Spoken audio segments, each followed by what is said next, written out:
A powerful tycoon watches his only daughter quietly waste away, while doctors declare her terminal. Then a poor boy breaks into the hospital and whispers a sentence to her father that paralyzes everyone. "Turn off the machines, she'll wake up." The order seems absurd, but something in that innocent gaze breaks logic and shakes certainties. What happens next will surprise you. If this story interested you, don't forget to subscribe to our channel and tell us what city you're watching us from. We'll keep going. The Boston skyline gleamed in the afternoon sun as Robert Blackwood stared out from the penthouse window of Massachusetts General Hospital.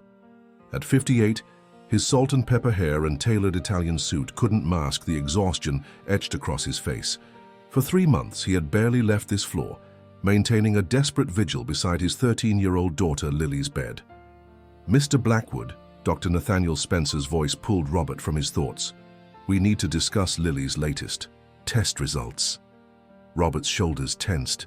In the tech industry, he had built Blackwood Innovations from nothing into a multi-billion-dollar empire, but now his fortune seemed worthless. What good was money if it couldn't save the one person who mattered most? "Just give it to me straight, Nathaniel." The neurologist sighed, glancing at the chart in his hands. "There's no change. The coma remains profound, and her organs continue to deteriorate despite our interventions. I've consulted with specialists from Johns Hopkins and Mayo Clinic, but..." His voice trailed off. "But what?" Robert demanded. "We're running out of options. The life support is doing most of the work now." Rebecca, Robert's second wife of 2 years, placed a manicured hand on his shoulder. "Darling, perhaps we should consider what the doctor suggested last week, about making her comfortable." "No," Robert cut her off sharply. "I won't give up on her." Rebecca exchanged a look with Dr. Spencer that Robert missed, her perfect composure briefly faltering before she regained control. At 35, she was 23 years Robert's junior, a former pharmaceutical sales representative whose beauty had caught his eye at a charity gala 3 years after his first wife Carolyn's passing during childbirth. "I understand, Robert," Dr. Spencer said carefully, "but I feel obligated to prepare you for what's coming. Lily's condition is exceedingly rare. The neurological deterioration paired with systematic organ failure follows no known pattern. We've tried experimental treatments, but her body simply isn't responding." Robert turned back to the window, his reflection superimposed over the city he'd conquered in business. "I want another round of tests, different ones, something we haven't tried." "We've run everything twice," and Dr. Spencer began. "Then run them 3 times, Robert's voice echoed through the private wing. "Price is no object. Fly in anyone you need to. I don't care if they're in Tokyo or Timbuktu." The doctor nodded, though his eyes betrayed his resignation. "Of course, Mr. Blackwood." When Dr. Spencer left, Rebecca approached her husband carefully. "Robert, you need to rest. You haven't slept properly in days." "I can't leave her," he whispered, moving to Lily's bedside. The girl lay motionless, surrounded by blinking machines and tangled tubes. Her blonde hair, so like her mother's, spread across the pillow in stark contrast to her pallid skin. Just 3 months ago, she had been laughing, planning her 8th grade graduation. Now she resembled a porcelain doll, fragile and unmoving. "At least eat something," Rebecca insisted. "The chef sent over that wild-caught salmon you like." Later, his attention remained fixed on his daughter. "You should go home. Get some..." "Rest yourself." Rebecca hesitated. "Are you sure? I don't want to leave you alone." "I'm fine," he said dismissively. "Besides, someone needs to keep things running at home." When Rebecca finally departed, accompanied by one of their security detail, Robert sank into the chair beside Lily's bed. Only then did he allow his facade to crack, tears slipping silently down his weathered cheeks. "I don't know what to do. Lil," he confessed to his unconscious daughter, "I've thrown millions at this problem and nothing's changing." Outside the window, Boston continued its relentless pace. In Beacon Hill, the Blackwood mansion stood empty save for staff.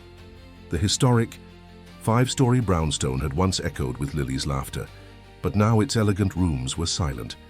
Robert couldn't bear to sleep there while Lily remained hospitalized, so he'd converted an adjoining room in the hospital suite into a makeshift bedroom. His phone buzzed, another update from his company. Robert ignored it. Since Lily's collapse, he'd delegated most operations to his executive team, focusing solely on his daughter's recovery. A soft knock interrupted the quiet. "Mr. Blackwood?" A nurse entered, carrying a tray of medication. "It's time for Lily's evening treatment." Robert nodded, watching as the nurse methodically administered injections and adjusted IV drips. Dr. Spencer had explained each medication's purpose: anticonvulsants, immunosuppressants, experimental nerve regenerators, a complex chemical ballet designed to fight whatever mysterious ailment was consuming his daughter. "Has Dr. Richardson been by today?" Robert asked, referring to the specialist Rebecca had recommended shortly after Lily fell ill. "Yes, sir. He adjusted her medication protocol this morning while you were meeting with the hospital board." Robert frowned. He didn't recall authorizing any changes. "What adjustments?" "I believe he increased the dosage of the experimental compound," the nurse replied, checking the chart. "It's all documented here." Dr. James Richardson had become Lily's primary physician at Rebecca's insistence. As the former head of neurology at Boston Medical and a frequent consultant for pharmaceutical companies, his credentials were impeccable. Rebecca had known him professionally before meeting Robert and had vouched for his expertise when Lily first showed symptoms: unexplained fatigue, cognitive confusion, and eventually seizures that led to her current state. After the nurse left, Robert scrolled through his tablet, reviewing Lily's medical file. The technical terminology swam before his tired eyes. Despite his intelligence, he couldn't make sense of the increasingly complex treatment plan. He relied on the experts, trusted them with the most precious thing in his world. As night fell over Boston, Robert dozed fitfully in the recliner beside Lily's bed. In his dreams, Caroline appeared, her face twisted with worry, trying to tell him something he couldn't quite hear. He jolted awake, disoriented, to find Rebecca standing in the doorway. "I thought you went home," he said, straightening. "I couldn't leave you here alone," she replied, setting down a leather overnight bag. "I brought fresh clothes and had the chef prepare some meals." She approached Lily's bed, adjusting the blanket with practiced care. "Any changes?" Robert shook his head. Rebecca's expression softened with sympathy. "Dr. Richardson called me. He thinks we should consider transferring Lily to his private research facility in Vermont. He believes the mountain air and specialized equipment might help." "Vermont? That's hours away." "It's a beautiful facility, very exclusive. Only the most desperate cases, and he's had remarkable success rates." Robert hesitated, torn between hope and skepticism. "I'd want to see it first." "Of course," Rebecca said smoothly. "We could fly up tomorrow. The helicopter could get us there and back before evening." Robert looked back at Lily, searching for any sign of improvement in her still features. "I'll think about it." Rebecca nodded, squeezing his shoulder gently before retreating to the adjoining room. Robert resumed his vigil, unaware that outside the hospital, the first pieces of salvation were already moving into place, in the form of a 12-year-old boy named Joey Fletcher, whose worn sneakers carried him through the streets of South Boston with determined purpose. Joey Fletcher dribbled his makeshift soccer ball, a bundle of rags secured with duct tape, through the narrow alley behind Commonwealth Avenue.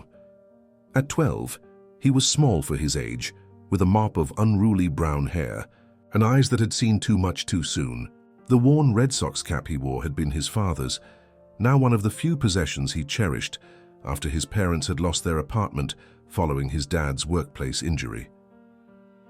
Home was now the Southside Community Shelter, where Joey and his parents occupied a small room meant for temporary stays that had stretched into months. His father worked odd jobs when his back permitted, while his mother cleaned offices at night. Joey contributed by collecting recyclables after school, turning in cans and bottles for deposit money that helped buy groceries. "Hey, Joey," called Marcos, one of the shelter volunteers. "Your mom said you're supposed to be doing homework, not playing around." Joey caught his homemade ball under his foot. "Almost done, Mr. M. Just taking a break." The April afternoon was unusually warm, and Joey had been cooped up all weekend studying for tests, The promise of spring made it impossible to stay indoors. He'd earned a scholarship to Boston Latin School, and maintaining his grades was non-negotiable if he wanted to keep it. 15 minutes, then back inside, Marcos warned with a smile. Joey nodded, continuing to practice his footwork. Soccer was his passion, though he'd never played on an official team. His skill came from countless hours in parks and alleys, teaching himself by watching YouTube videos on the shelter's shared computer. Kicking the ball high, Joey watched it arc over the chain-link fence, separating the alley from the grounds of a massive brownstone. He groaned. It was the third ball he'd lost this month. Without hesitation, Joey scaled the fence, dropping quietly into a perfectly manicured garden. He'd never paid much attention to the mansion before, though everyone in the neighborhood knew it belonged to some tech billionaire. Now creeping through meticulously landscaped shrubs in search of his ball, Joey marveled at the size of the property tucked behind high walls. He spotted his ball near a stone fountain and had just retrieved it when something caught his eye. A pale face watching from a second-floor window. Joey froze, expecting security to descend on him at any moment.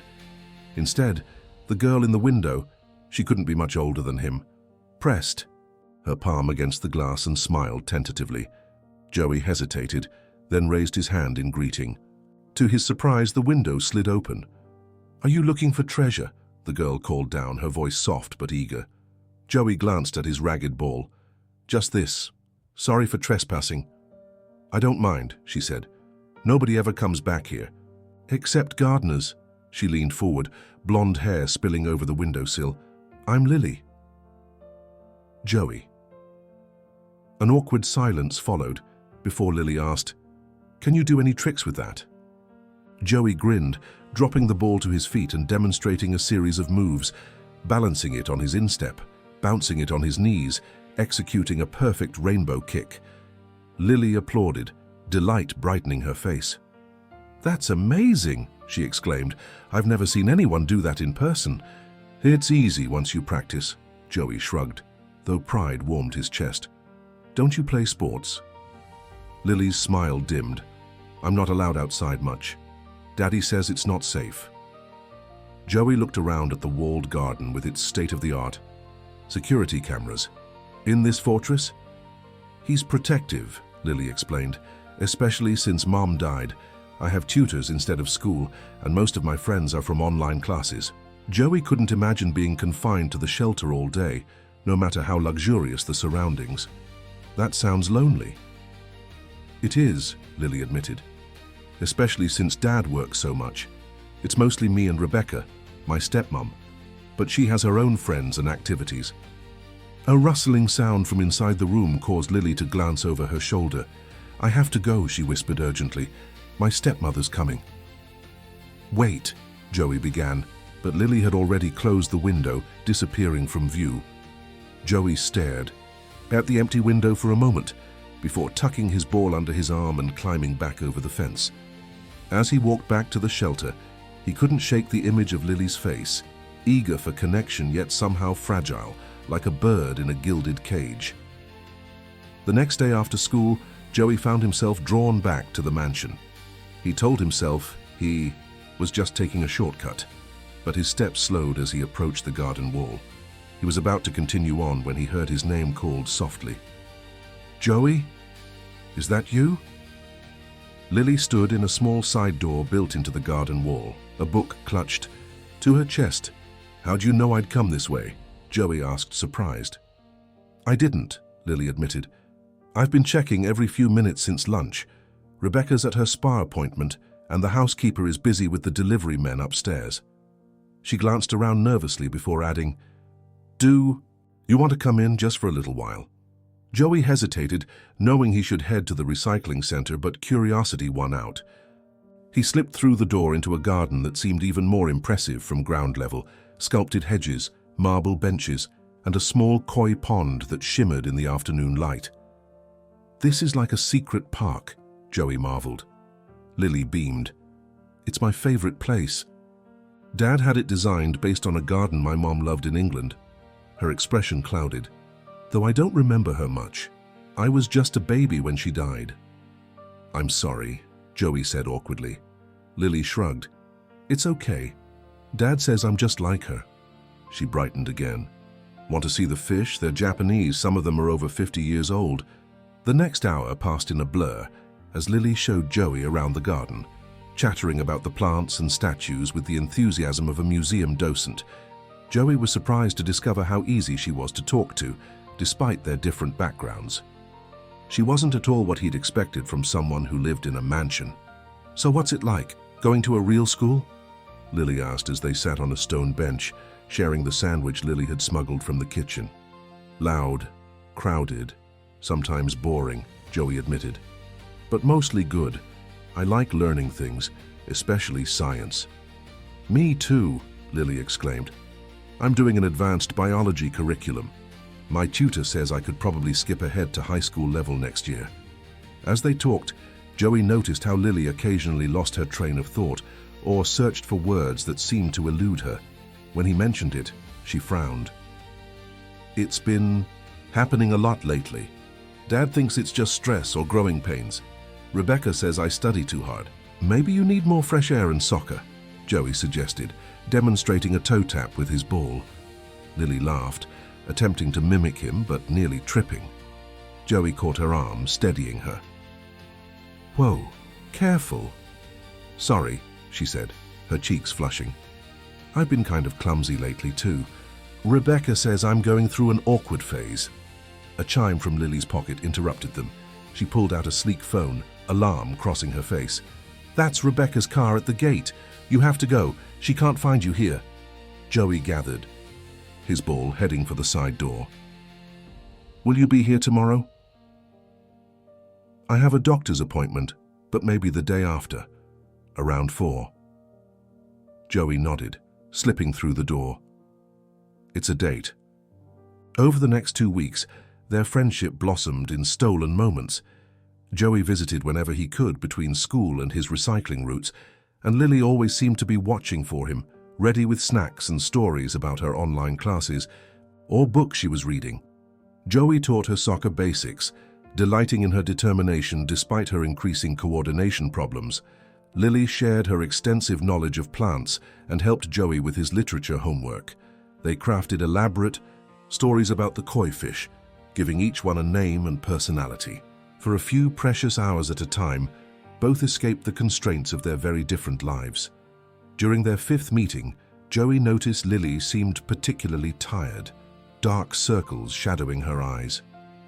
Are you feeling okay? He asked as she stumbled again during their impromptu soccer lesson. Lily sank onto a bench, rubbing her temples. Just headaches, and I'm always so tired lately. Maybe you should tell your dad, Joey suggested, sitting beside her.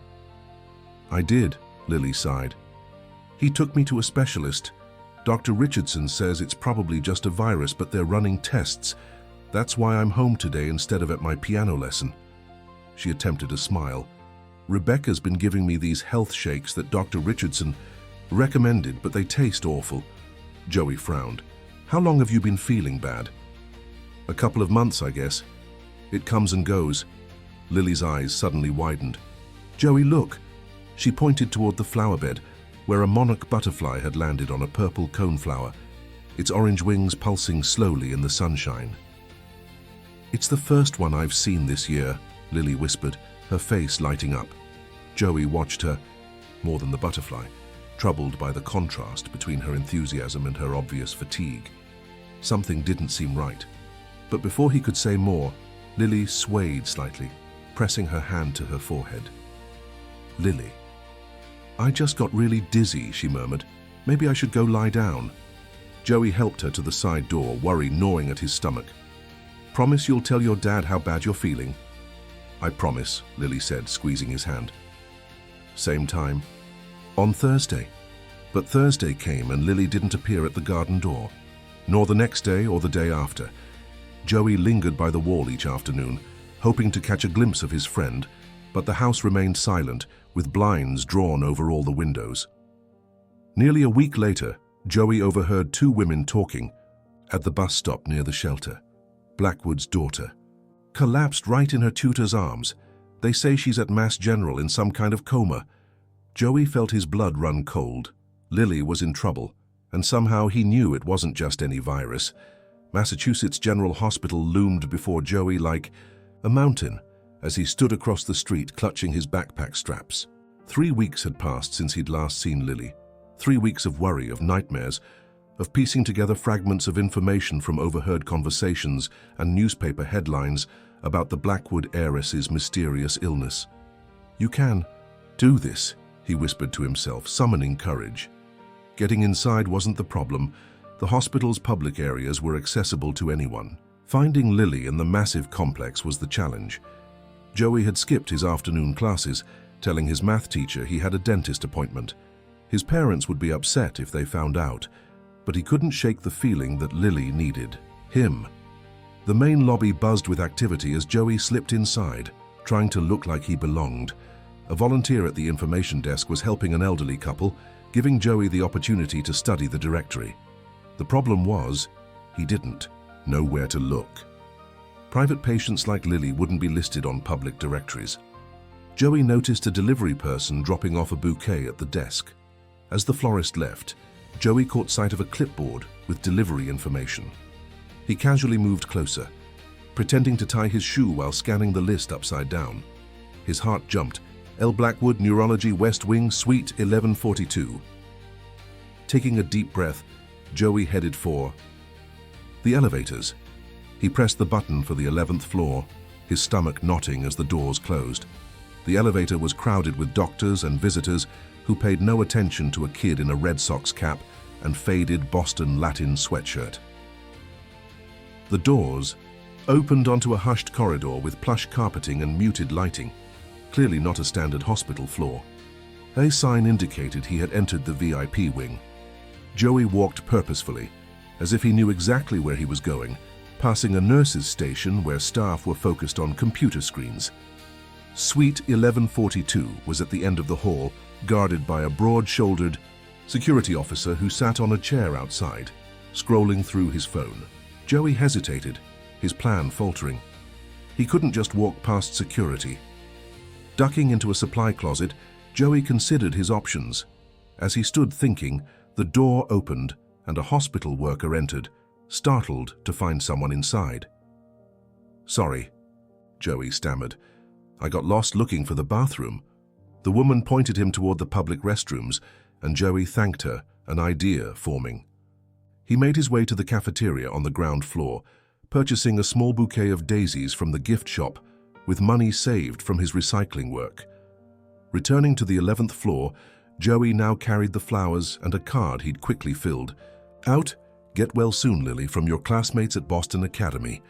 He'd heard Lily mention the exclusive private school during one of their conversations, the one her father wanted her to attend once she finished with tutors.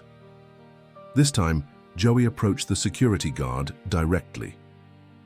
"Excuse me, sir," he said, politely. "I'm delivering these to Lily Blackwood from her classmates." The guard looked him over.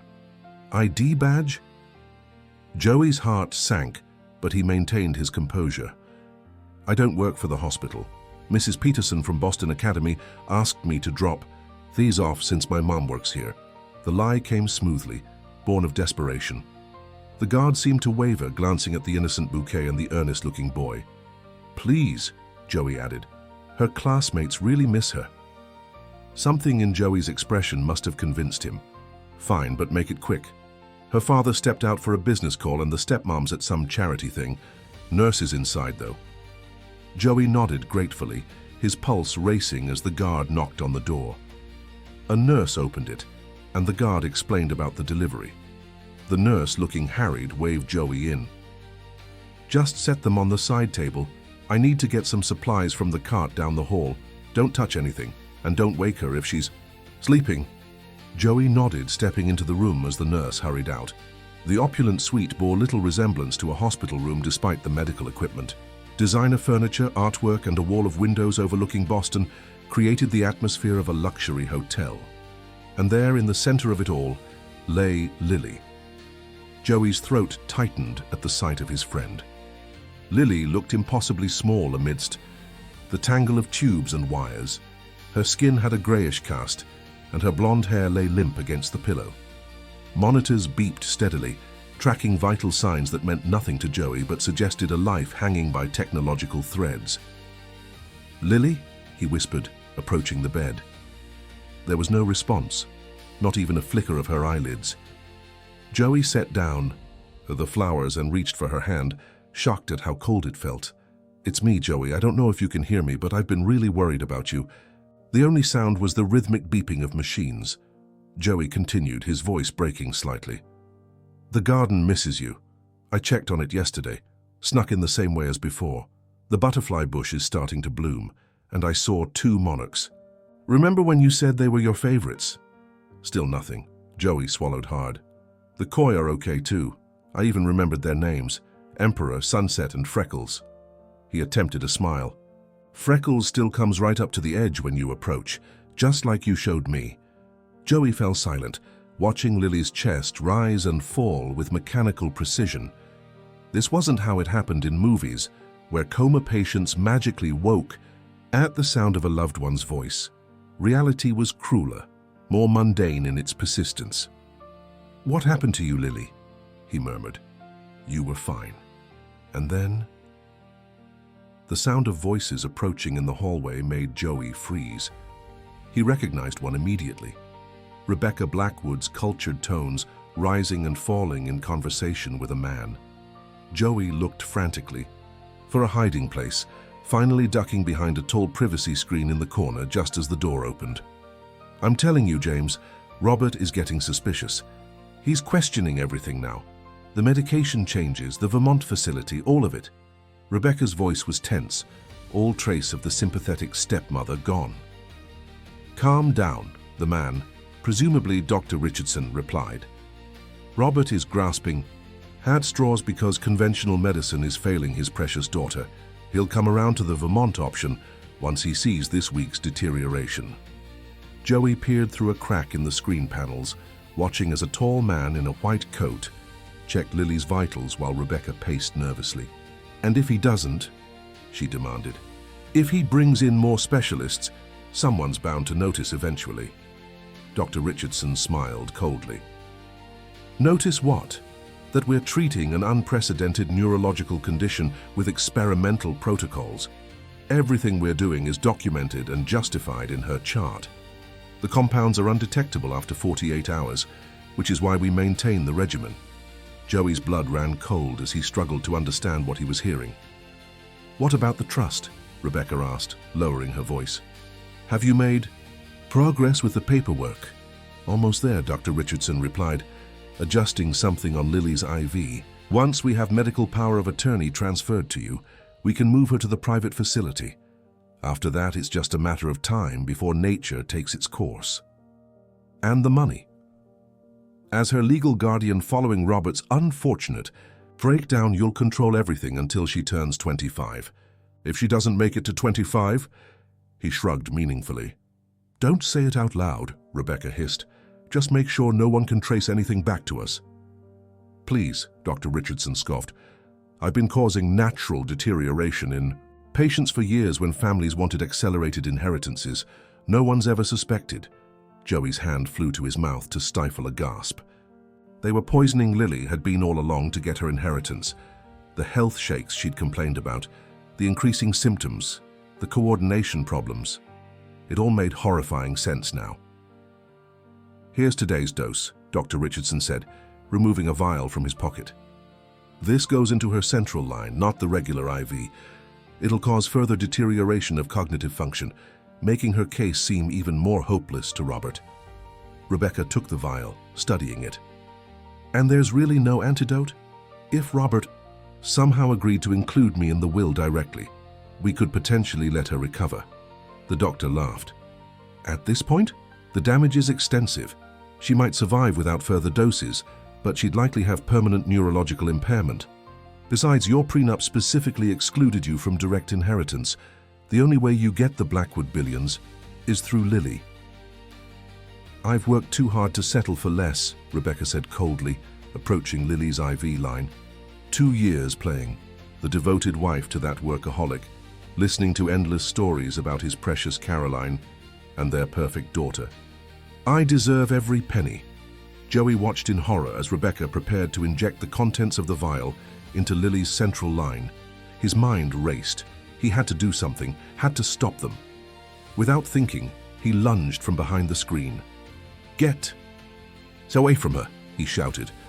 Rebecca and Dr. Richardson spun around, shock registering on their faces. "Who the hell are you?" Rebecca demanded, quickly pocketing the vial. "How did you get in here?" "I'm Lily's friend," Joey said, his voice steadier than he felt. "And I heard everything. I know what you're doing to her." Dr. Richardson recovered quickly, his expression shifting to professional concern. "Young man, I don't know what you think you heard, but this is a seriously ill patient requiring specialized medical care. You need to leave immediately before I call security." "Go ahead," Joey challenged even as fear coursed through him. "Call them. I'll tell them how you're poisoning Lily to steal her money. I'll tell Mr. Blackwood, too." A dangerous glint appeared in Rebecca's eyes. No one would believe a trespassing child over a respected neurologist and the patient's stepmother, particularly not a child who clearly doesn't belong in this hospital wing. "It doesn't matter if they believe me," Joey bluffed. "They'll investigate. They'll test Lily for whatever you've been giving her." Dr. Richardson stepped toward Joey, his friendly doctor persona completely gone. "The compounds I use metabolize quickly and mimic natural disease processes. No standard test would detect them." "James," Rebecca warned, glancing nervously at the door. "Not here." Joey backed toward the door, realizing the danger he was in. These people had been slowly killing Lily for money. They wouldn't hesitate to harm him too. "I'm leaving," Joey said, reaching for the door handle, "but I'm telling Mr. Blackwood everything." "I don't think so," Dr. Richardson said, moving with surprising speed to block the door. "Rebecca, call security. Tell them we caught a thief trying to steal medication." Rebecca reached for the phone, a cruel smile playing on her lips. With his background, who would believe him over us? Joey's eyes darted around the room, looking for another escape route. The windows were sealed shut, and the only door was blocked by the doctor. Then, his gaze fell on Lily, so vulnerable in her bed, fighting for her life while these monsters plotted her demise. In that moment, Joey made a decision. He might not be able to escape, but he could still save Lily. "Wait," Joey said, raising his hands. "Before you call security, you should know I'm not the only one who knows." It was a desperate lie, but Joey maintained eye contact with Rebecca, whose finger hovered over the call button. "What are you talking about?" Dr. Richardson demanded. "I recorded everything you just said," Joey continued, tapping his backpack, "and it's already uploaded to cloud storage. If I don't check in with my friend in 20 minutes, he'll send it to the police and Mr. Blackwood." Rebecca's eyes narrowed. "You're bluffing." Joey shrugged with forced nonchalance, though his heart hammered against his ribs. "Maybe. Want to risk it?" "The recording has everything. The experimental compounds, the trust paperwork, planning Mr. Blackwood's breakdown, all of it." Dr. Richardson and Rebecca exchanged glances, their confidence visibly wavering. "Let me search his backpack," Dr. Richardson said, advancing toward Joey. Joey clutched his bag tighter. "Touch me, and it's assault of a minor. That'll bring cops here faster than any security guard." The standoff stretched for several tense seconds before Rebecca lowered the phone. "What do you want? Money?" "I want to help Lily," Joey replied, his voice cracking slightly. "You're going to tell me exactly what you've been giving her and how to reverse it." Dr. Richardson laughed harshly. "There is no simple antidote, boy. The compound works by mimicking degenerative neurological disorders. It builds up in the system over time." "Then stop giving it to her," Joey insisted. "Let her recover on her own." "Not so simple," the doctor said, almost clinically. "At this point, her dependency on life support is real. We'd need to wean her off gradually, and even then, recovery isn't guaranteed." Joey felt sick. These people had methodically poisoned his friend to the brink of destruction, and now they stood discussing her condition as if she were a failed experiment. "Here's what's going to happen," Joey said, surprised at his own boldness. You're going to step away from Lily. You're going to leave this room and you're never going to come near her again. Rebecca's perfect features contorted with rage. You insignificant little... Rebecca, Dr. Richardson interrupted smoothly. Perhaps we should consider the boy's proposal, at least temporarily. Are you serious? She hissed. Think strategically, he murmured. We need time to address this complication properly. Joey didn't like the calculating look in the doctor's eyes, but he pressed his advantage. I want the vial too, the one with today's dose. After a moment's hesitation, Rebecca retrieved the vial from her pocket and placed it on a side table, careful not to approach Joey directly. This isn't over, she warned, her voice venomous. For today it is, Joey countered. Now go. Rebecca gathered her designer handbag, casting one last hateful glance at Joey before sweeping from the room.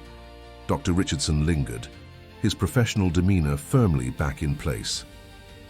You've made a serious miscalculation, young man, he said quietly. You have no idea who you're dealing with. I know exactly who I'm dealing with, Joey replied. You hurt my friend for money. That makes you the worst kind of person. Something dangerous flashed in the doctor's eyes before he composed himself. We'll continue this discussion soon.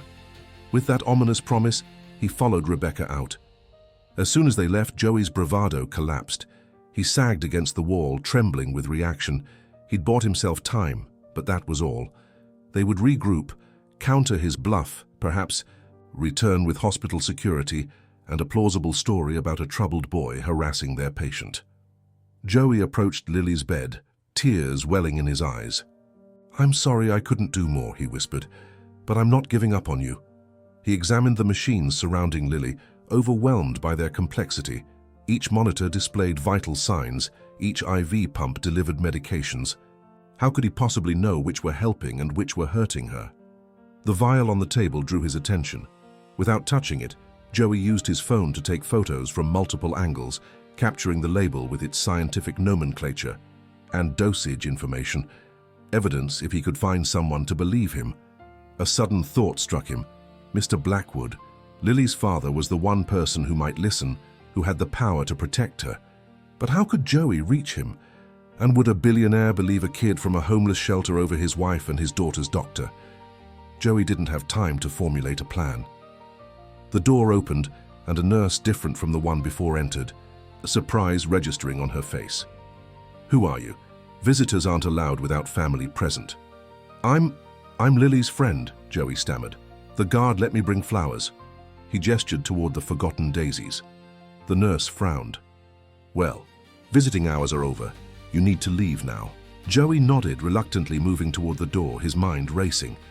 As he reached the threshold, he turned back. Miss, is Mr. Blackwood coming back soon? He's at a board meeting until 5, she replied, already checking Lily's vitals. Why? No reason, Joey murmured, slipping into the corridor.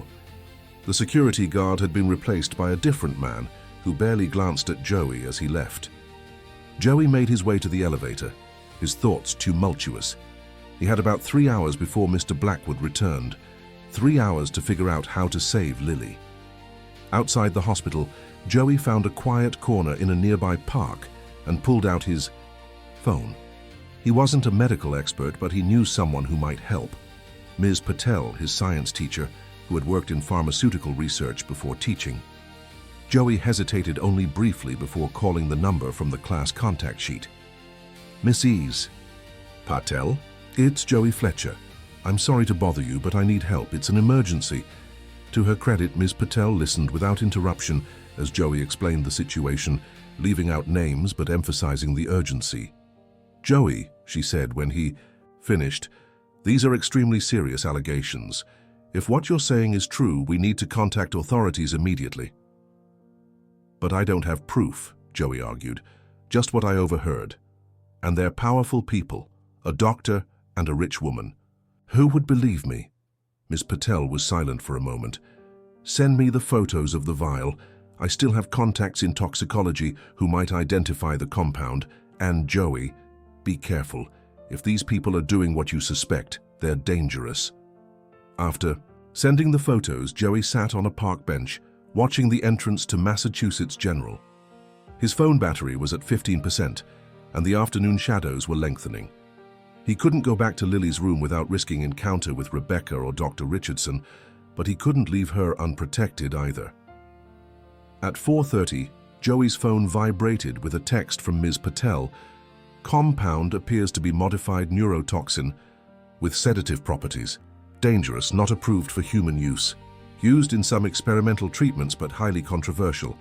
Going to make some calls. Stay away from these people, Joey. Joey's suspicions were confirmed, but the warning came too late. He had already decided to return to the hospital. He had to reach Mr. Blackwood before Rebecca and Dr. Richardson could regroup or administer more poison to Lily. As Joey approached the hospital entrance, he spotted a familiar figure emerging from a sleek black Bentley, Robert Blackwood himself, accompanied by what appeared to be business associates. Joey quickened his pace, weaving through departing visitors. "Mr. Blackwood," he called, dodging a hospital security officer who had started toward him. "Mr. Blackwood, please, it's about Lily." Robert turned, surprise and then annoyance crossing.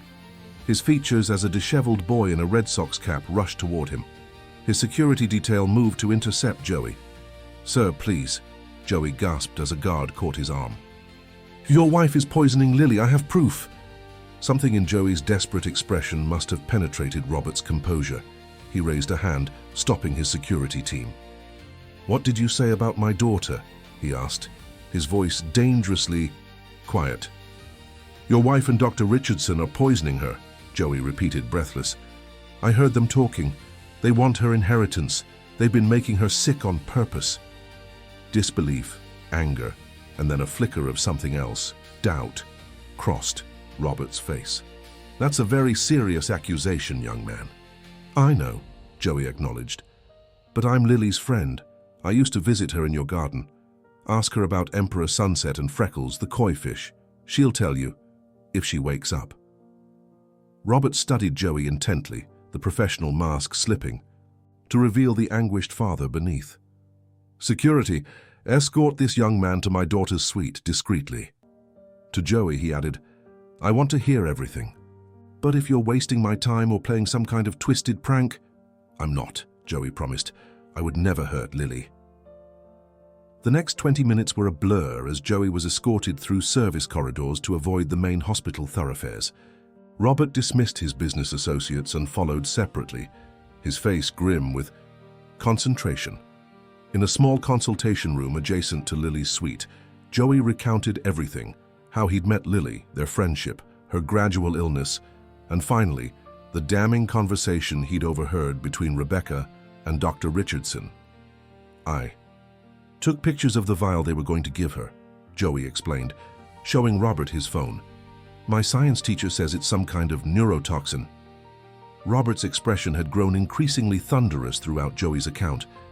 Now he sat in tightly controlled fury examining the photos. "And you say this has been happening for months, starting with health shakes?" Joey nodded.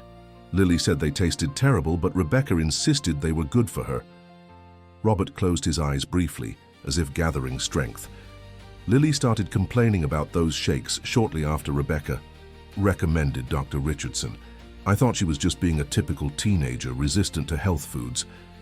Self-recrimination laced his words. "It's not your fault," Joey said quietly. "They were really careful.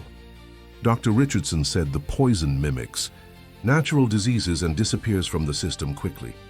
Robert's eyes snapped open. "But not if we test for it now before they administer more." He stood abruptly, pulling out his phone. "I'm calling the hospital administration and my private security team. I want samples taken immediately and Dr. Richardson's credentials investigated thoroughly." As Robert made calls, pacing the small room, Joey felt relief wash over him. Finally, someone with power believed him. Lily would get help. "Stay here," Robert instructed when he finished. "Hospital security will be stationed outside. I need to speak with my daughter's current medical team, the ones not involved with Richardson." "What about Rebecca?" Joey asked anxiously. "She might come back." "My head of security is locating her now," Robert said grimly. "She won't get anywhere near Lily again." After Robert left, Joey sat alone in the consultation room. Exhaustion, suddenly overwhelming him. He'd skipped lunch and the adrenaline that had carried him through the afternoon was waning. Her kind nurse brought him a sandwich and juice, which he devoured gratefully. An hour passed, then 2. Joey dozed fitfully in the uncomfortable chair, jolting awake at every sound from the corridor. Night had fallen, the windows reflecting the room's fluorescent lighting rather than showing the darkened Boston skyline. Finally, the door opened. Robert Blackwood entered, looking 10 years older than he had that afternoon. "You were right," he said simply, his voice hollow with shock and rage. "Initial toxicology found traces of several compounds that have no place in Lily's treatment. They're running more comprehensive panels now."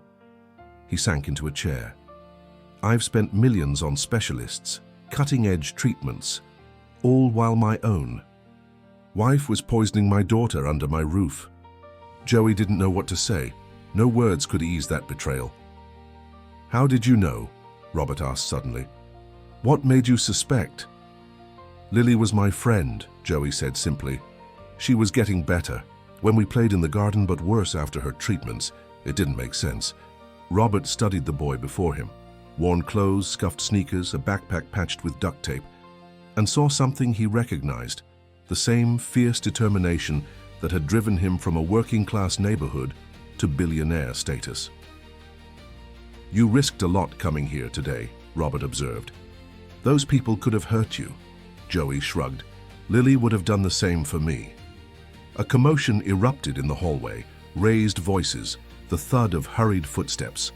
Robert rose quickly, moving to the door just as a security officer appeared. "Sir," the guard said urgently, "you need to come quickly. It's your daughter. Something's happening." Robert sprinted down the corridor with Joey close behind, ignoring the protests of hospital staff. They burst into Lily's suite to find a team of medical personnel surrounding her bed, their movements urgent but controlled. Alarms blared from multiple monitors as a doctor barked orders. "What's happening?" Robert demanded, his voice cutting through the chaos. Dr. Spencer turned, his expression grim.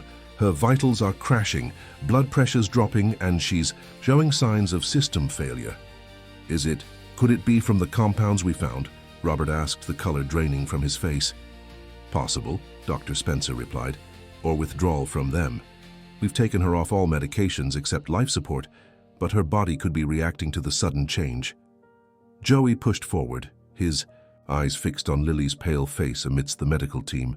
"Or they gave her something else," he said, "before they left. Something timed to make her worse." Dr. Spencer glanced at the boy, then back to Robert questioningly. "Listen to him," Robert commanded. "This is the young man who uncovered the poisoning." The doctor nodded briskly. "What do you mean, something else?" Dr. Richardson kept saying the compound was undetectable after 48 hours. Joey explained, the words tumbling out. "What if they gave her something with a delayed reaction, something to make her worse if anyone discovered what they were doing?" A new voice joined the conversation, a woman in a lab coat who had been examining Lily's central line. "The boy might be right. Look at this residue around the port. It's crystalline, not like normal medication precipitate." Dr. Spencer moved to examine it, his expression darkening. "I want a full toxicology panel stat, and get Dr. Levine from poison control up here immediately." As the medical team worked, Robert placed a hand on Joey's shoulder, steering him toward a corner of the room. "You should go home, Joey. Your parents must be worried sick." Joey shook his head stubbornly. "I can't leave her, not now." "This could take hours, maybe days," Robert said gently, "and it's going to get worse before it gets better." "Then I'll stay for hours," Joey insisted. "I promised Lily I wouldn't give up on her." Robert studied the boy's determined face, recognizing the same loyalty that had driven Joey to risk everything by coming to the hospital in the first place. "At least call your parents," Robert compromised. "Let them know where you are." Joey nodded reluctantly, stepping into the hallway to make the call. His mother answered on the first ring, her voice tight with worry. Joey explained as best he could without revealing the full danger he'd placed himself in, saying only that he'd made friends with a sick girl at the hospital and wanted to stay with her during a crisis. To his surprise, his mother didn't immediately demand he come home. Instead, after a thoughtful pause, she asked for the name of the patient. Lily Blackwood, Joey admitted. Her dad's here too. Another silence. Robert Blackwood's daughter. Joey, how did you get mixed up with... Never mind. Put her father on. The phone, please. Confused, Joey returned to the suite and handed his phone to Robert. My mom wants to talk to you. Robert took the phone, his eyebrows raised in surprise. This is Robert Blackwood. Joey couldn't hear his mother's side of the conversation, but Robert's expression shifted from confusion to shock. Maria Fletcher? From Boston General's NICU? Robert listened intently. I had no idea. Yes, of course I remember. Caroline. Would have been lost without you. Yes, he can stay as long as needed. I'll ensure he's taken care of. Thank you, truly. When Robert returned the phone, his eyes held new respect. Your mother was my first wife's primary nurse in the neonatal unit. She helped care for Lily when she was born prematurely. Stayed. With Caroline when... He faltered. When complications arose, your mother was a tremendous comfort to our family during that time. Joey blinked in surprise. His mother rarely spoke about specific patients from her nursing days before her back injury forced a career change to administrative work. Small world, Joey managed, unsure what else to say. Indeed, Robert agreed, a hint of something like fate crossing his features. She's given permission for you to stay with the condition that you get some proper food and rest. Before Joey could respond, Dr. Spencer approached, his face tight with urgency. Robert, we need to make some decisions quickly. Lily's system is shutting down from what appears to be a cocktail of toxins. Time to release gradually. Dr. Levine believes it's a modified compound designed to mimic complete neurological failure. Can you counteract it? Robert asked, his voice hollow. We can try supportive measures, but the most direct approach would be to clear her system entirely, essentially a rapid detoxification. The problem is it's extraordinarily risky. What kind of risk? Dr. Spencer hesitated. We'd need to temporarily take her off life support, flush her system, then restart. Given her weakened state, there's a significant chance she wouldn't survive the procedure. Robert paled. And if we don't do it? The toxins will continue to accumulate. She might last 48 hours, maybe less. Joey, who had been listening intently, stepped forward. What if you only disconnected some of the machines, just the ones giving medications? Both men turned to him in surprise. The IV medications, yes, but she needs the ventilator, Dr. Spencer explained gently. Her respiratory function is too compromised. But what if it's not? Joey persisted. What if the medications are making her seem worse than she is, keeping her dependent? Dr. Spencer frowned. What are you suggesting? Lily was getting better when we played in the garden, Joey explained. She got tired easily and had headaches, but she could walk and talk. Then after her treatments, she got worse. What if the machines are part of the problem now? Dr. Levine, who had joined them, looked thoughtful. The boy might have a point. We've seen cases where patients become paradoxically dependent on certain treatments, and if these compounds were designed to mimic symptoms requiring life support, you're suggesting we take her off everything? Robert asked incredulously. Not everything, Dr. Levine clarified, but perhaps a more measured approach than full life support. Reduce external dependencies and see if her natural functions begin to recover once the suppressants clear her system. Dr. Spencer shook his head. It goes against all standard protocols for a patient in her condition. Her condition was artificially induced, Robert pointed out, a desperate edge to his voice. Nothing about this case follows standard protocols. The doctors exchanged glances, years of medical training warring with the unprecedented situation before them. Let me consult with the neurology team, Dr. Spencer said finally. We'll develop a modified approach, perhaps a gradual weaning, rather than complete removal. But Robert, you need to understand the risks. I understand that my daughter is fighting for her life because people I trusted poisoned her, Robert replied, steel entering his voice. Conventional approaches haven't helped her. Maybe it's time for unconventional ones. As the doctors left to consult with specialists, Robert sank into a chair beside Lily's bed, taking her limp hand in his. Joey stood awkwardly nearby, uncertain whether to stay or give the father privacy. "She looks like her mother," Robert said softly, answering Joey's unspoken question. "Same determination, too. When Lily sets her mind to something, nothing stops her." "I noticed," Joey said with a small smile. "She kept trying soccer moves even when she could barely stand up straight." Robert looked up, a glimmer of warmth breaking through his anguish. "She never mentioned you, though I suppose that was deliberate given Rebecca's restrictions." "She wasn't allowed to have friends over," Joey confirmed. "I think she was lonely." "I thought I was protecting her," Robert admitted, his voice heavy with regret. "After Caroline died, I became obsessed with keeping Lily safe. Instead, I created an isolated world where the greatest danger came from inside our home."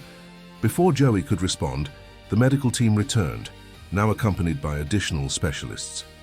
Dr. Spencer stepped forward. "We've developed a modified approach. We'll begin by removing the sedatives and paralytics, then gradually reduce ventilator support while monitoring her brain activity closely. If she shows any signs of autonomous respiratory function, we'll continue weaning her from the machines. And if she doesn't," Robert asked, "then we'll know this approach isn't working and we can reevaluate," Dr. Spencer answered diplomatically.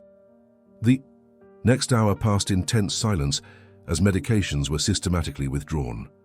Monitors were adjusted, alarms temporarily silenced as baseline readings shifted. Joey and Robert remained in the corner of the room, Robert occasionally answering urgent business calls in hushed tones, while Joey dozed fitfully in his chair.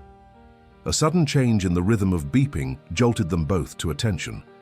Dr. Spencer moved quickly to Lily's bedside, studying the monitors with intense focus. "What is it?" Robert demanded, rising from his chair. "Brain activity is increasing," the doctor reported, his voice carefully neutral. "Could be a stress response to the medication changes or she's waking up," Joey finished, hope surging through him. "Let's not get ahead of ourselves," Dr. Spencer cautioned. "But yes, it's a positive sign. We're going to reduce ventilator support now and see how she responds." The next adjustment provoked an immediate reaction, alarms blaring as Lily's oxygen levels dipped. The medical team tensed, hands hovering over emergency medications. But before they could intervene, the numbers stabilized, then slowly began to rise. "She's initiating breaths," a respiratory therapist announced, surprise evident in her voice. "Shallow but definite patient triggers." Dr. Spencer's professional demeanor cracked slightly, revealing cautious optimism. "Continue weaning, slowly. Let's see if she can sustain this." Robert moved to Lily's side, grasping her hand tightly. "Fight, sweetheart," he whispered. "You can do this." Joey hung back, his throat tight with emotion as he watched the father and daughter. Though conscious thought told him Lily couldn't possibly hear, something deeper insisted she knew her father was there, was responding to his voice. Over the next several hours, Lily's condition continued to improve incrementally. Ventilator support was reduced to minimal settings, and brain activity maintained its upward trend. By midnight, Dr. Spencer made a stunning announcement. "I think we can attempt extubation," he said, his earlier skepticism replaced by guarded hope. "Her gag reflex is returning, and she's fighting the ventilator rather than depending on it." "Will it hurt her?" Robert asked anxiously. "It's uncomfortable but not painful," Dr. Spencer assured him, "and if she's not ready, we can re-intubate immediately." Robert nodded his consent, and Joey watched from his corner as the medical team prepared for the procedure. "You might want to step out for this," a nurse suggested kindly to Joey. Joey shook his head. "I'll stay if that's okay." He looked to Robert, who nodded distractedly, his attention fixed on his daughter. The removal of the breathing tube was swift but tense, followed by anxious seconds as everyone watched for Lily's reaction. Her chest rose and fell unevenly at first, oxygen levels wavering on the monitor, before settling into a steady, if shallow, rhythm. "Good job, Lily," Dr. Spencer encouraged, listening to her lungs with his stethoscope. "Keep breathing for us." Whether in response to his voice or by coincidence, Lily's next breath was deeper, more confident. A collective exhale seemed to pass through the room as the medical team exchanged relieved glances. "This is remarkable," Dr. Levine murmured. "The level of recovery after such extensive poisoning." "She's not out of danger," Dr. Spencer cautioned. "We still have toxins to clear and potential neurological damage to assess, but this is an extremely promising sign." As the night deepened, most of the medical team dispersed, leaving a single nurse to monitor Lily's condition. Robert had fallen asleep in his chair, exhaustion finally claiming him after the emotional roller coaster of the day. Joey fought to keep his eyes open, determined to witness every moment of Lily's recovery. The nurse noticed his struggle. "There's a recliner in the corner that converts to a bed," she offered quietly. "You should get some real rest." Joey nodded gratefully, moving to the indicated chair. As he settled in, a soft sound drew his attention back to Lily's bed. It might have been a sigh or a moan, barely audible but distinctly human rather than mechanical. Joey approached cautiously, afraid to hope. "Lily?" he whispered. For a moment, nothing happened. Then, almost imperceptibly, Lily's fingers twitched against the sheet. Joey held his breath, watching intently. The movement came again, more deliberate this time. "Nurse," Joey called softly. Unwilling to wake Robert unnecessarily if he was mistaken, "I think she moved her hand." The nurse came quickly, checking vital signs and pupil responses with practiced efficiency. "Good catch," she said, her professional calm belied by the excitement in her eyes. "Her reflexes are improving significantly." She moved to wake Robert, but before she could reach him, Lily's eyelids fluttered. Joey froze, afraid to breathe lest he somehow interrupt this miracle. The flutter came again, followed by a faint furrow of her brow, the first facial expression Joey had seen since entering her hospital room. "Lily?" he whispered again, moving closer. "It's Joey. You're safe now." Her eyes opened slowly, unfocused at first, then gradually sharpening as they settled on his face. Recognition dawned, followed by confusion, then what appeared to be relief. Her lips parted, forming words without sound. "Don't try to talk yet," Joey urged, signaling frantically to the nurse. "Just rest." But Lily was Lily, stubborn even, at the edge of oblivion. Her hand moved again, fingers stretching toward him. Joey carefully took her hand, feeling a weak squeeze in response. "Joey," she managed, the word barely audible, her voice raw from the breathing tube. The nurse was checking monitors, paging Dr. Spencer, adjusting oxygen flow, but Joey noticed none of it. All he could see was Lily, awake and alive, saying his name like it was the only word that mattered. Robert Blackwood awoke with a start, momentarily disoriented by the unfamiliar surroundings. The events of the previous day crashed back into his consciousness. Rebecca's betrayal, the poisoning, Joey's revelations. He straightened in his chair, wincing as his neck protested the awkward sleeping position, and looked toward Lily's bed. "What who?" he saw stopped his heart. Lily's eyes were open. She was looking at Joey, who sat beside her, talking in hushed tones. A nurse stood nearby, adjusting monitors and making notes on a tablet, a smile playing at her lips. "Lily?" Robert whispered, afraid that speaking too loudly might shatter this miracle. His daughter turned toward him, her movements slow but unmistakably deliberate. Her eyes, Caroline's eyes, focused on his face, recognition dawning. "Dad?" She rasped, the single word carrying more emotion than any speech could convey. Robert was at her side in an instant, tears flowing freely down his face as he took her hand. "Oh God, Lily, you're back, you're really back." Dr. Spencer entered the room, alerted by the nurse's page, and paused in the doorway at the scene before him. Professional caution warred with genuine amazement on his face as he approached the bed. "Well, this is unexpected," he said, recovering his composure. "Welcome back, Lily." The next few hours passed in a whirlwind of medical assessments. Lily drifted in and out of consciousness, but each time she woke, she seemed more present, more herself. She couldn't speak much, her throat raw from intubation and her strength depleted, but her eyes communicated volumes, following conversations and responding to questions with nods or hand squeezes. By mid-morning, A neurologist had completed preliminary tests and reported cautious optimism. Her responses are remarkably good, considering what her system has been through, she explained to Robert. We're still detecting traces of the compounds, but her liver function is strong, which is helping with clearance. What about long-term effects? Robert asked, the question he'd been dreading. It's too early to say definitively, the neurologist replied honestly, but the fact that she's recognizing faces, responding appropriately to stimuli, and initiating communication are all extremely positive indicators. I wouldn't rule out a full recovery. As medical staff cycled through the room, Joey remained in his corner, occasionally stepping into the hallway when procedures required privacy. Robert noticed how Lily's eyes tracked the boy whenever he moved, how she seemed most at ease when he was nearby. During a brief lull in the medical interventions, Robert approached Joey. You should go get some breakfast, he suggested. The hospital cafeteria is decent and it's on me. Joey hesitated, glancing toward Lily, who had dozed off again.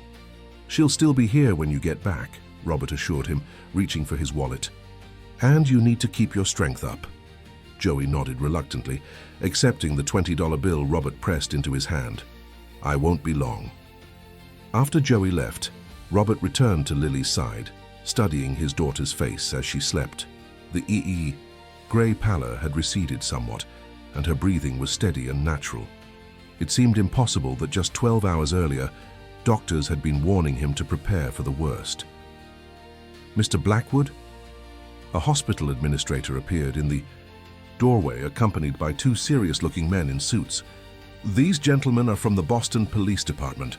They need to speak with you regarding the situation with your wife and Dr. Richardson. Robert nodded grimly, stepping into the hallway to avoid disturbing Lily. What's the status? We've apprehended Dr. Richardson at his residence, the older detective reported. He was attempting to leave town. As for Mrs. Blackwood, we've issued an APB, but she hasn't been located yet. What do you mean she hasn't been located? Robert demanded, keeping his voice low but intense. She has access to our properties. Our accounts. Her access has been frozen per your legal team's instructions, the detective assured him. And we have officers monitoring all Blackwood properties. She can't get far. Robert wasn't convinced. Rebecca was resourceful and had always maintained a mysterious independence, separate friends, separate accounts he'd never questioned. Now he wondered what else she'd been hiding during their marriage. We need to take formal statements from you, and eventually from your daughter when she's able, the detective continued. And the boy, Joey Fletcher, his testimony will be crucial. Not today, Robert said firmly. My daughter just woke up from what you now know was an induced coma. She needs rest, not police interviews. The detectives exchanged glances. We understand, but time is critical in building a case. Mrs. Blackwood has already transferred significant funds offshore, according to your financial team. I don't care about the money, Robert snapped, though the businessman in him flinched at the admission. I care about my daughter's recovery and safety. You can have statements tomorrow, not before. After some negotiation, the detectives agreed to return the following day and departed, leaving Robert with the hospital administrator, who shifted uncomfortably. There's something else, she said, lowering her voice. The press has gotten a wind of the situation.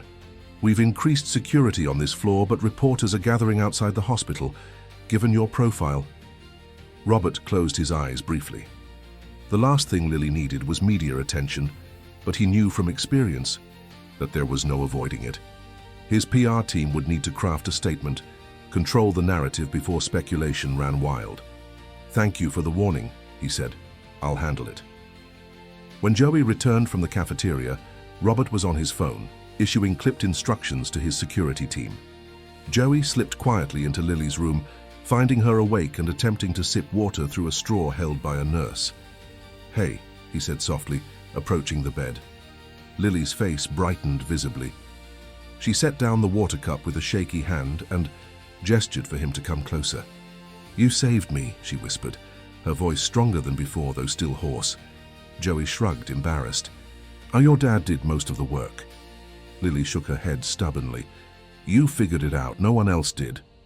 The nurse finished adjusting Lily's pillows and left them alone, promising to return soon with medication. Joey settled into the chair beside the bed, suddenly uncertain what to say now that Lily was awake and talking. How much do you remember? He asked finally. Lily's brow furrowed. Pieces. Being tired all the time. The garden. You teaching me soccer. A shadow crossed her face. Rebecca giving me those awful drinks. After that, just darkness. Voices sometimes, but they seemed far away. She hesitated. I heard you, I think, talking about the koi fish. Joey nodded, swallowing past the lump in his throat. I wanted to give you something familiar to hold onto. A comfortable silence settled between them, broken only by the muted beeping of monitors and the distant sounds of hospital activity. Lily seemed content just to have Joey nearby, and he felt oddly protective, unwilling to leave her side despite his rumpled clothes and growing exhaustion. Robert returned, tucking his phone away with a weary sigh. The press is having a field. Tay, he reported, attempting a smile for Lily's benefit. But don't worry about that now. How are you feeling, sweetheart? Better, Lily replied, reaching for her father's hand. Not so foggy anymore. Robert's composure cracked slightly at her touch. I'm so sorry, Lily. I should have known something was wrong. I should have protected you better. It's not your fault, Dad, Lily insisted, wisdom beyond her 13 years evident in her gaze. She fooled everyone. Not everyone, Robert said, glancing at Joey with undisguised gratitude. Before the conversation could continue, Dr. Spencer entered with several colleagues, apologizing for the interruption, but insisting on additional neurological tests while Lily was alert. Reluctantly, Robert and Joey stepped into the hallway to give the medical team space. You look exhausted, Robert observed, studying Joey's pale face and shadowed eyes. Why don't you go home? Get some real rest. I can send a car for you later. Joey shook his head stubbornly. I want to stay. Robert recognized the same determination he'd seen the day before, the unwavering loyalty that had brought Joey to the hospital in the first place. At least let me arrange for some clean clothes and a proper meal, he compromised, and you should call your parents again. Joey nodded agreement to these reasonable requests. While Robert made arrangements, Joey updated his parents, who were both relieved to hear about Lily's improvement and increasingly curious about their son's involvement in the Blackwood family crisis. Joey kept his explanation vague, promising details when he returned home. By early afternoon, Lily had completed another round of tests, each showing remarkable improvement. She managed a few bites of hospital food, making faces that drew laughter from both Joey and Robert, and was allowed to sit up in bed for short periods. The doctors say I might be able to go home in a week if I keep improving, she told Joey excitedly during a quiet moment. Not that I'm in a hurry to go back to that house. Your dad will find a new place, Joey assured her, somewhere without those memories. Lily nodded thoughtfully. Maybe somewhere with a garden and a soccer field, she added with a small smile. The peaceful moment was interrupted by a commotion in the hallway, raised voices, hurried footsteps. Robert, who had stepped out to take a call, burst back into the room, his face taut with alarm. Rebecca's been spotted in the hospital, he reported tersely. Security is searching the building, but I want additional guards here immediately. Fear flickered across Lily's face. She's coming for me. No one's getting near you, Robert promised, already on his phone, summoning his private security team. Joey, stay with Lily. I'm going to coordinate with hospital security. As Robert left, Joey moved closer to Lily's bed, instinctively positioning himself between her and the door. Don't worry, he said with more confidence than he felt. Your dad won't let anything happen to you. Lily reached for his hand, her fingers cold with anxiety. What if she tries to finish what she started? What if— She won't, Joey interrupted firmly. There are cameras everywhere, guards at every entrance. She'd be crazy to try anything. But as the words left his mouth, Joey remembered the calculating look in Rebecca's eyes, the cold determination as she prepared to poison Lily. Crazy didn't seem like the right word for Rebecca Blackwood. Dangerous was more accurate. Minutes ticked by with excruciating slowness. Hospital security implemented a lockdown protocol for the VIP wing, checking the ID of every staff member entering the floor.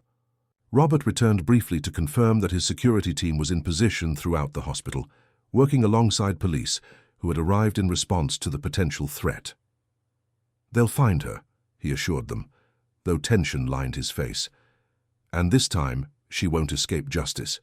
As evening approached, the heightened security continued, but no sign of Rebecca had been found. Some officers speculated that she might have fled upon realizing the hospital was on alert, while others suggested the sighting might have been mistaken. Lily, exhausted by the day's events and medical procedures, eventually drifted into sleep despite her anxiety. Joey maintained his vigil beside her bed, fighting his own fatigue as shadows lengthened across the room. "You should rest too," Robert told him quietly. "I'm not leaving her side, and there are armed guards outside the door." Joey nodded reluctantly, settling into the recliner that had served as his bed the night before. Despite his determination to stay awake, exhaustion soon claimed him, pulling him into a deep sleep. He awoke with a start, unsure what had disturbed him. The room was dim, illuminated only by the muted glow of monitors and a small lamp near Lily's bed. Robert dozed in his chair, his head at an uncomfortable angle. Something felt wrong. Joey blinked, trying to orient himself in the shadowy room. A figure stood near Lily's IV pole, adjusting something on the line. A nurse, Joey assumed, until he noticed the designer shoes visible beneath the scrubs. "Hey!" he called out, bolting upright. The figure turned, and in the dim light, Rebecca, Blackwood's perfectly made-up face registered surprise, then contempt. "You again," she hissed, her hand still on Lily's IV port. "The little hero." Robert jerked awake, momentarily disoriented before comprehension dawned. "Rebecca," he growled, lunging from his chair. "Get away from my daughter." Rebecca stepped back, but not before Joey saw what she held. A syringe, its contents already emptied into Lily's IV line. Alarm surged through him as he recalled Dr. Richardson's words. "No detectable after 48 hours. "What did you do?" Robert demanded, reaching for the emergency call button. "What did you give her?" A cold smile curved Rebecca's lips. "Just finishing what we started. She wasn't supposed to wake up, Robert. This was meant to be a peaceful, natural departure. Tragic, but ultimately merciful. Now it will be messier, but the end result will be the same." Joey hit the call button repeatedly, then yanked at Lily's IV line, trying to disconnect it from the port in her arm. Lily stirred, disturbed by the commotion, her eyes fluttering open in confusion. "Dad?" she murmured. "Joey? What's happening?" Before anyone could respond, hospital security burst through the door, followed closely by police officers who had been stationed nearby. Rebecca was restrained despite her protests about rough treatment and claims of innocence.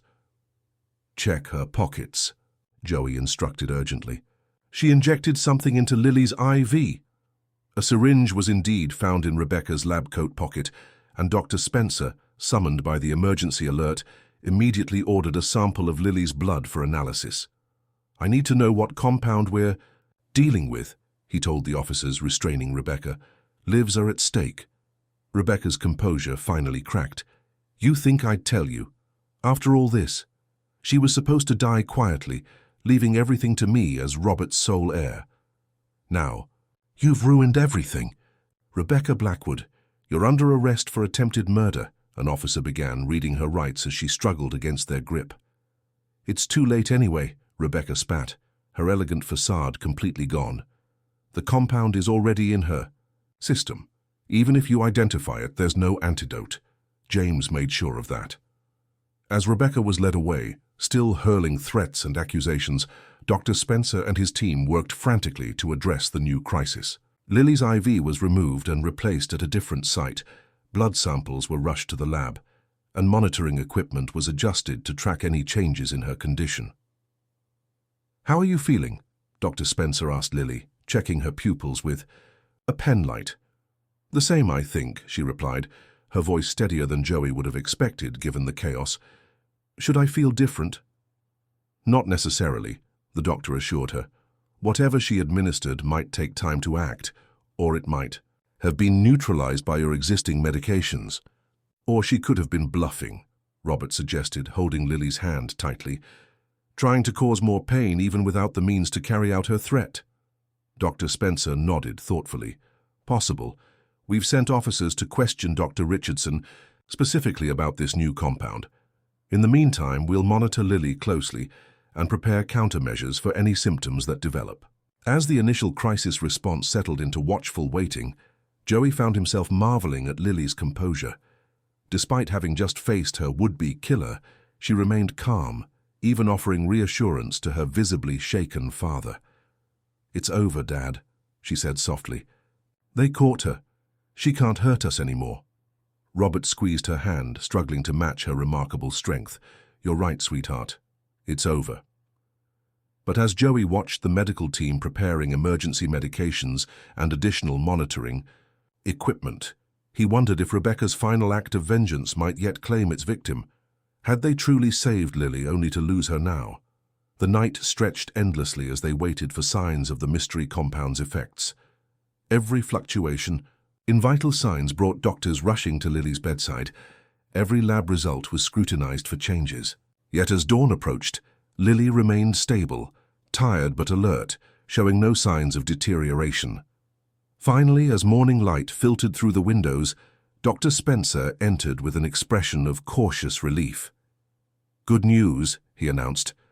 "We've isolated what appears to be the compound Rebecca administered.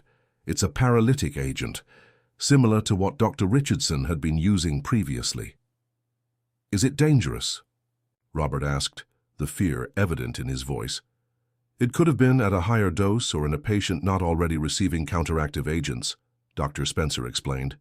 "But the blood levels are low, and more importantly, Lily's been on a regimen specifically designed to flush toxins since yesterday. The compound appears to be clearing her system without causing the intended effect." "So she failed," Joey said, the relief making him lightheaded. "It appears so," Dr. Spencer confirmed. "We'll continue monitoring closely, but I believe the immediate danger has passed." As the doctor continued explaining the technical details to Robert, Joey caught Lily's eye. She smiled, a real smile, not the weak approximation she'd managed earlier, and mouthed two words: "We won." And looking at her, growing stronger by the hour, despite everything Rebecca and Dr. Richardson had done, Joey knew she was right. They had won. Not just against the immediate threat, but against the calculated long-term evil that had nearly claimed Lily's life. The battle was over. Now the healing could truly begin. 3 months later, the August sun bathed Cambridge in golden light as Joey dribbled a soccer ball across the expansive lawn. The new Blackwood estate, a historic Victorian mansion overlooking the Charles River, had become a second home to him over the summer. The property's sprawling grounds provided ample space for the impromptu soccer lessons that had become a staple of Lily's recovery regimen. "Pass it here," Lily called, her voice strong and confident as she positioned herself for a shot on the makeshift goal. Joey sent the ball her way with a precise touch, grinning as Lily trapped it smoothly before launching it past the bewildered family gardener who had been recruited as goalkeeper. "Nice one," Joey cheered, high-fiving Lily as she jogged back to midfield. "Your footwork's getting better than mine." Lily laughed, pushing her blonde hair from her flushed face. "Hardly, but I'm not falling over anymore, which is progress." The transformation in Lily over the summer had been remarkable. The pale, fragile girl from the hospital had blossomed into an energetic teenager whose determination had impressed even her physical therapists. While she still tired more easily than before her ordeal, her doctors were amazed by her recovery. "Should we take a break?" Joey suggested, noticing Lily's slight breathlessness. "Your dad wanted us back for lunch anyway." Lily nodded, retrieving the ball and thanking the gardener, who returned to his interrupted rose pruning with good-natured relief. They made their way toward the house, following a stone path that wound through meticulously landscaped gardens, reminiscent of the ones behind the Beacon Hill mansion, but with Lily's personal touches evident in the wildflower sections and butterfly bushes. "Hard to believe school starts next week," Joey commented, as they paused by a small koi pond, home to Emperor, Sunset, and Freckles, who had been carefully relocated from the old garden. "Are you nervous about 8th grade?" Lily asked, kneeling to sprinkle food pellets into the water. Joey shrugged. "Not really. The academics will be challenging, but I'm looking forward to it. What about you, ready for your first day at Boston Latin?" Lily's acceptance to Joey's school had been a surprise orchestrated by Robert, who had pulled strings to secure a mid-year transfer once Lily's recovery had progressed sufficiently. The decision to enroll her in regular school, rather than continue with private tutoring, had been partly therapeutic, a way to help Lily build a normal teenage life after months of isolation and trauma. "I'm terrified," Lily admitted, watching the koi dart beneath lily pads. "What if I can't keep up? What if everyone thinks I'm weird because of everything that happened?" "You'll be fine," Joey assured her. "The teachers are tough but fair, and most kids are too wrapped up in their own drama to worry about yours. Besides, you've got me to show you around." Lily smiled gratefully. "I still can't believe Dad arranged for us to have the same schedule. He's gone full helicopter parent since the hospital." "Can you blame him?" Joey asked gently. Lily shook her head. "No, and honestly, I don't mind. It's nice having him actually present, not just physically, but emotionally too." They continued toward the house, where Robert could be seen on the terrace, engaged in what appeared to be a serious phone conversation. The past months had changed him as much as they had Lily, his workaholic tendencies tempered by a new appreciation for time with his daughter. "Joey," Robert called, ending his call as they approached. "Perfect timing. I've just been speaking with your father. Great news. The contractor approved his application. He starts the apprenticeship program next month." Joey's face lit up. The opportunity for his father to train as an electrical contractor had emerged through Robert's connections, offering a path out of the precarious odd jobs that had barely sustained their family since his workplace injury. "That's awesome. Did you tell him about the apartment too?" Robert nodded, smiling at Joey's enthusiasm. "All arranged. The lease starts September 1st, so your family can move in this weekend. It's just a 10-minute walk from the school, which should make your commute much easier." The apartment, a spacious 3-bedroom in a well-maintained building owned by one of Robert's subsidiary companies, represented a fresh start for the Fletcher family. Offered at a reduced rent that Joey's parents could afford on their improving income, it provided stability they hadn't known in years. "I can't thank you enough," Joey began, but Robert waved him off. "Please, Joey. After what you did for Lily." "What you did for our family, this is nothing." Lily squeezed Joey's arm supportively. Both knew that Robert's generosity stemmed not just from gratitude, but from a genuine desire to help. In the weeks following Lily's recovery, Robert had delved into Joey's background, discovered the family's struggles, and quietly set about creating opportunities rather than simply offering charity. "Lunch is ready," announced Mrs. Winters, the housekeeper, from the terrace doorway, "and Miss Maria has arrived as well." Joey's mother emerged onto the terrace, dressed in scrubs from her new position at Massachusetts General's Administrative Office, another opportunity that had materialized through Robert's influence, but that she had earned through her own qualifications and experience. "Mom, Dad got the apprenticeship," Joey called, bounding up the steps to hug her. Maria Fletcher smiled warmly. "I just heard. Your father's over the moon, already talking about what tools he'll need." She turned to Robert. "I can't thank you enough for the recommendation. This changes everything for him." "James Fletcher is exactly the kind of person the program needs," Robert replied sincerely. "Experienced, hardworking, eager to learn new skills." The recommendation was easy to make.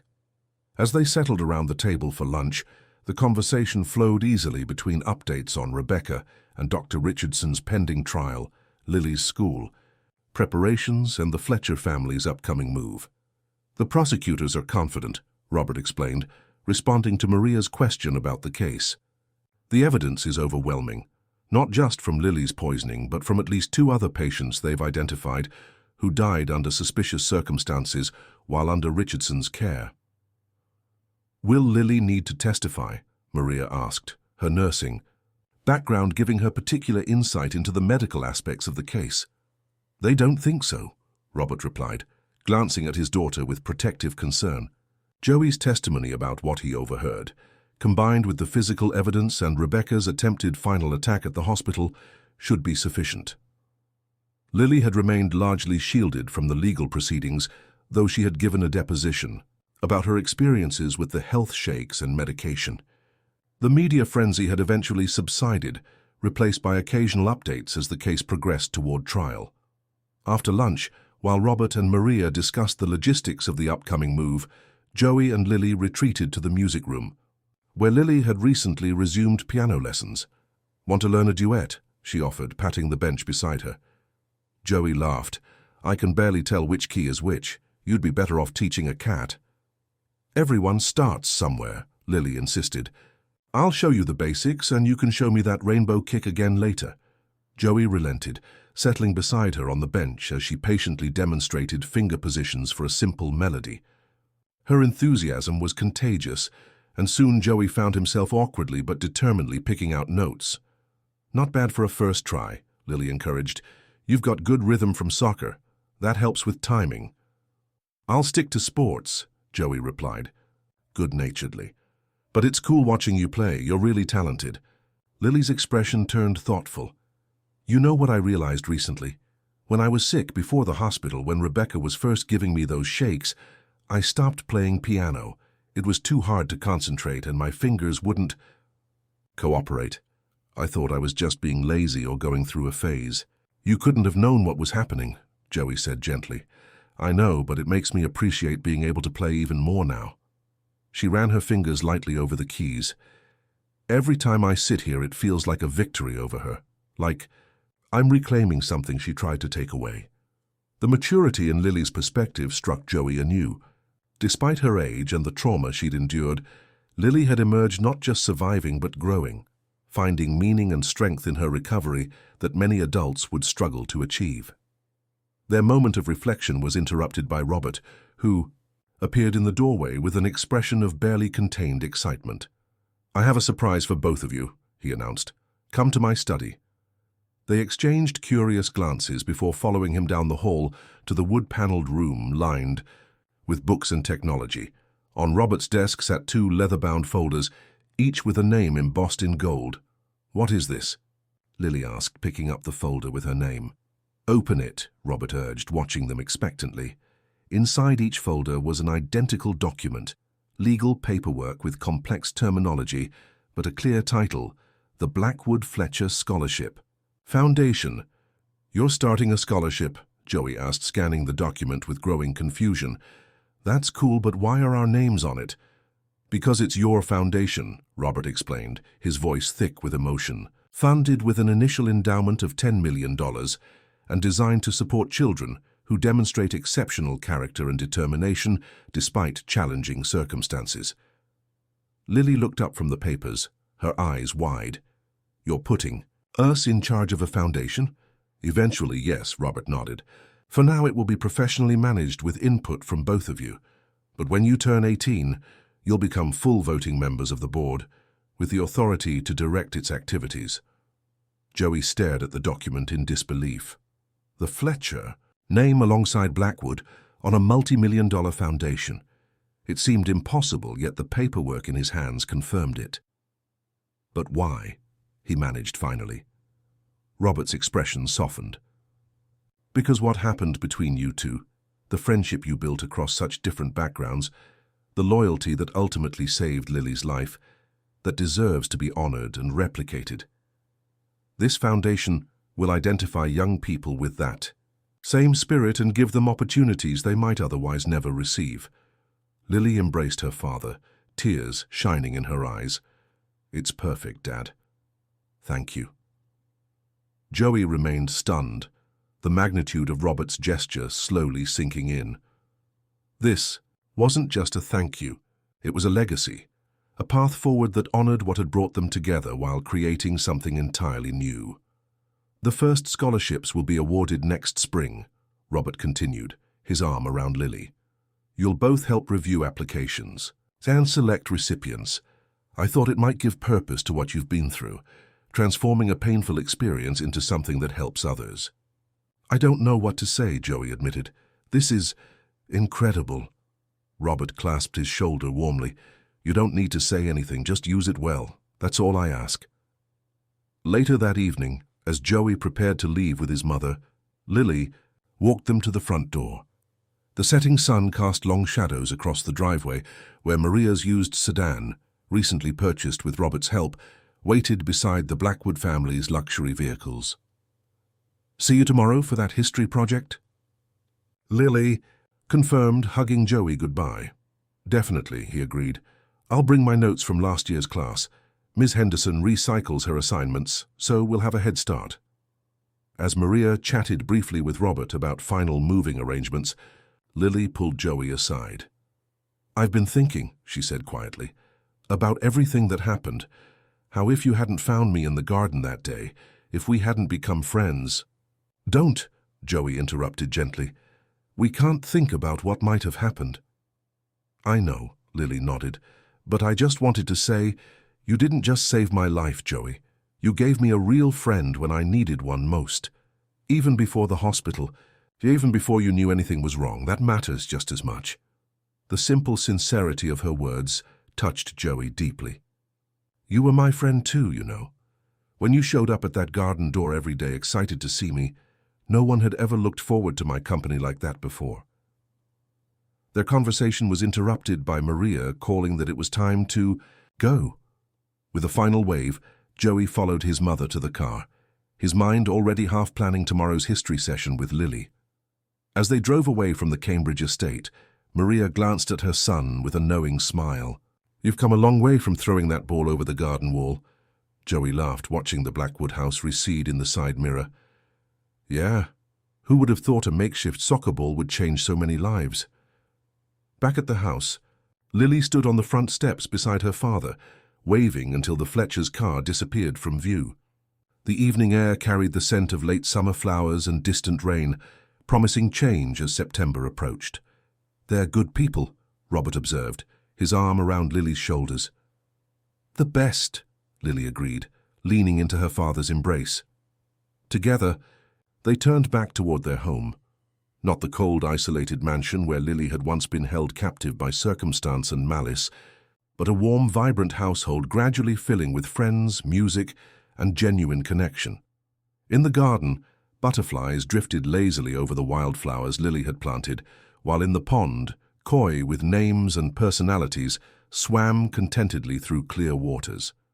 Inside, rooms once dominated by Rebecca's sterile perfection now reflected Lily's emerging tastes, colorful throw pillows, soccer trophies from summer camp, framed photos of Lily with Joey and their growing circle of friends.